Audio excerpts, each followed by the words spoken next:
श्री क्षेत्र नृसिंहवाडी येथील शिरोळ नृसिंहवाडी मार्गावरील मधुसूदन यात्री निवासमध्ये महिलांकडून वेश्या व्यवसाय करून घेत बेकायदेशीर वेश्या व्यवसाय सुरू असल्याची खात्रीशीर माहिती गोपनीय बातमीदारामार्फत पोलिसांना मिळाली। दरम्यान याबाबत जयसिंगपूर उपविभागीय पोलिसांनी सापळा रचून मंगळवारी या यात्री निवासावर छापा टाकला। या कारवाईत यात्री निवासाचा मालक आणि एका एजंटला अटक करण्यात आली असून पीडित तरुणीची सुखरूप सुटका करून तिला महिला सुधारगृहात पाठवण्यात आला। पोलीस अधीक्षक श्री निलोत्पल सो आणि अपार पोलीस अधीक्षक अण्णासाहेब जाधव यांच्या मार्गदर्शनाखाली उपविभागीय पोलीस अधिकारी अमोल ठाकूर यांना मिळालेल्या माहितीनुसार हे पथक नृसिंहवाडी गावच्या हद्दीत असलेल्या मधुसूदन यात्री निवास येथे दाखल झालं।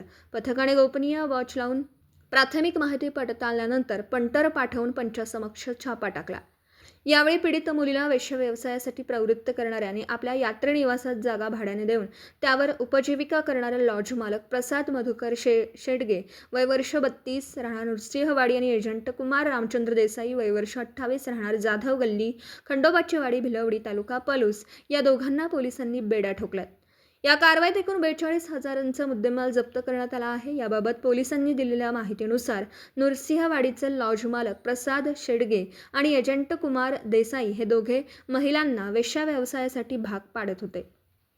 यामधील एजंट हा सांगली जिल्ह्यातील असून तो सतत लॉजवर ये-जा करीत होता। दरम्यान या कारवाईमध्ये सापडलेल्या मुलीच्या महिला सुधारगृहात रवानगी करण्यात आली।